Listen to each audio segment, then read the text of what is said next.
చంద్రబాబు నాయుడు గారికి తెలియదా? నారా చంద్రబాబు నాయుడు గారు ప్రోత్సహించడం లేదా? లోకేష్ గారు ప్రోత్సహించడం లేదా? మొత్తం ప్రభుత్వ పరిపాలన అంతా గాలికి వదిలేశారు. వైఎస్ఆర్ కాంగ్రెస్ పార్టీ మీద పడ్డారు. YSR Congress party social media మీద పడ్డారు. అరెస్టులు చేస్తున్నారు. అవినీతి అక్రమాలకు మాత్రం అంతు లేకోకుండా పరిపాలన చేసేటటువంటి దౌర్భాగ్యమైన పరిస్థితికి ఇవాళ ఈ రాష్ట్ర ప్రభుత్వం దిగజారిపోయి అనేకమైనటువంటి మాటలు మాట్లాడుతున్నారు. అదే కాదు, ఈ ఆదినారాయణ రెడ్డి గారు వాళ్ళ నియోజకవర్గంలో ఆదానికి సంబంధించినటువంటి ఒక ప్రాజెక్టుని కట్టేదానికి రిత్విక్ కన్స్ట్రక్షన్స్ అంటే సీఎం రమేష్ కన్స్ట్రక్షన్స్ వాళ్ళది ఒక కాంట్రాక్ట్ తీసుకున్నారు. ఆయన దాన్ని సివిల్ వర్క్స్ ప్రారంభిస్తుంటే సివిల్ వర్క్స్ ఎలా ప్రారంభిస్తావు, మా ఎమ్మెల్యే గారికి డబ్బులు కట్టాల్సిందే అని ఆదాని కంపెనీ అయినా సీఎం రమేష్ కంపెనీ అయినా సరే డబ్బులు కట్టండి మేము ఒప్పుకోము, కప్పం కట్టండి మేము ఒప్పుకోము అని చెప్పి దాని మీద దాడి చేసి అక్కడ దౌర్జన్యం చేసి ఆ సామాన్ అంతా పాల్గొట్టారు. అది ఒక పంచాయతీ.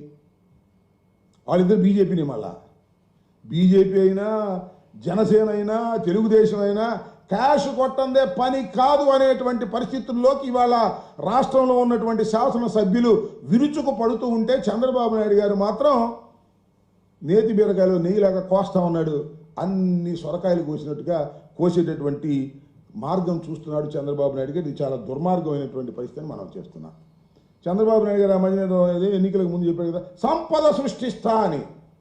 సంపద సృష్టించడం కాదు, సంపద సృష్టించుకుంటాం అంటున్నారు ఎమ్మెల్యేలందరూ. మేము సంపద సృష్టించుకుని మేము దోచుకుంటాం తప్ప రాష్ట్రానికి సంపద సృష్టించేటటువంటి పనే లేదు అనేటువంటి పద్ధతుల్లో ఇవాళ రాష్ట్రంలో పరిపాలన సాగుతూ ఉన్నది అని ఈ సందర్భంగా నేను చెప్పదలుచుకున్నాను.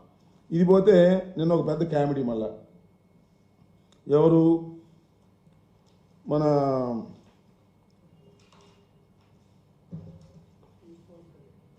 పవన్ కళ్యాణ్ గారు. ఎంత దుర్మార్గం అంటే పవన్ కళ్యాణ్ గారు నిన్న కాకినాడ వెళ్ళాడు. ఎందుకు వెళ్ళారు స్వామి అంటే, అంతకుముందే కలెక్టర్ గారు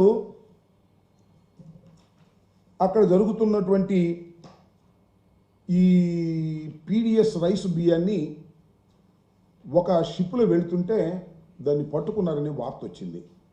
కలెక్టర్ గారే సాక్షాత్తు వెళ్ళాడు, దాన్ని పరిశీలన చేశాడు, సీజ్ చేశాడు, వచ్చాడు.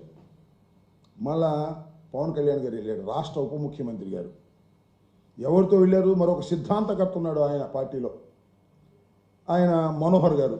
వీళ్ళిద్దరూ కలిసి వెళ్ళారు. వెళ్ళారు వాళ్ళ ప్రభుత్వం వెళ్ళారు. వెళ్ళి ఏం చేశారని అడుగుతా ఉన్నా నేను. వెళ్ళిన తర్వాత అక్కడ కొన్ని మాటలు వింటే చాలా ఆశ్చర్యాన్ని కలిగించే విధంగా ఉన్నాయి. పవన్ కళ్యాణ్ గారు అక్కడికి వెళ్ళి అవన్నీ తనిఖీ చేశారంట. ఆ తర్వాత ఆయన ప్రెస్ మీట్ మాట్లాడారు. ఏం మాట్లాడారంటే, నేను కాకినాడ పోర్ట్లోకి వస్తుంటే 2 మాసాల నుంచి రావడానికి వీల్లేదని అడ్డం పడ్డారు ఒక మాట.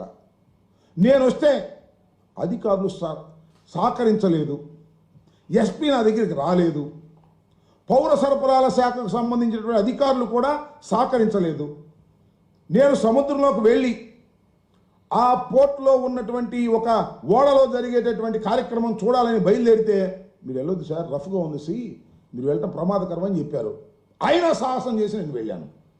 చాలా గొప్పగా సాహసం చేసి వెళ్ళాను, చూశాను, పట్టుకున్నాను. అంతకుముందు పట్టుకుందే, కొత్తగా పట్టుకుందేం కాదు. అంతకుముందు కలెక్టర్ గారు పట్టుకునే దాన్ని చేశారు, దానికి వెళ్ళాను అనేటువంటి మాట మాట్లాడి, ఈ విధంగా తాను ప్రభుత్వంలో ఉండి పని చేస్తున్నారో ప్రభుత్వంలో లేక పని చేస్తున్నారో అర్థం కానటువంటి పరిస్థితి కనిపిస్తూ ఉంది ఇక్కడ మన కాకినాడలో. ఒక విషయాన్ని ఇక్కడ చెప్పాలి కాకినాడకు సంబంధించి. కాకినాడ పోర్టు యాంకర్ పోర్టు ఈ రాష్ట్రంలోనే కాదు, ఛత్తీస్గఢ్లోను, ఒరిస్సాలోను అక్కడి నుంచి కూడా బియ్యం వచ్చి ఇక్కడి నుంచి ఎగుమతి అవుతాయి. ఎక్కడికి ఎగుమతి అవుతాయి? ఇతర దేశాలకు ఎగుమతి అవుతాయి. దాని ద్వారా మనకు ఫారెన్ ఎక్స్చేంజ్ వస్తుంది. చట్టబద్ధంగానే ఎగుమతి అవుతాయి రైస్ అంతా కూడా, బియ్యం అంతా కూడా. అయితే ఇక్కడ జరిగేది ఏంటంటే, ఈ బియ్యంలో పీడిఎస్ రైస్ కూడా కలిపి పంపిస్తున్నారు. అది scam. 80% of the PDS rice ఈ విధంగా ఇతర దేశాలకు ఎగుమతి చేసేటటువంటి ఒక యంత్రాంగం, ఒక స్కామ్ తయారైంది. అది ఎప్పుడు జగన్మోహన్ రెడ్డి గారి టైంలో తయారు కాలేదు, లేదా అక్కడ ఉన్నటువంటి ఎమ్మెల్యే మా ఎమ్మెల్యే గారు చంద్రశేఖర్ రెడ్డి గారి టైంలోనూ తయారు కాలేదు. ఇది అనాదిగా తయారైనటువంటి అంశం. దాన్ని అన్ని ప్రభుత్వాలు ఖండిస్తున్నాయి.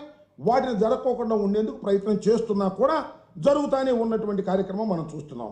ఇవాళ నేను మనవి చేస్తున్న వైఎస్ఆర్ కాంగ్రెస్ పార్టీ అధికారంలోకి దిగిపోయి చంద్రబాబు నాయుడు గారి కూటమి ప్రభుత్వం అధికారంలోకి వచ్చిన తర్వాత 6 మాసాలు అయింది. 6 మాసాలు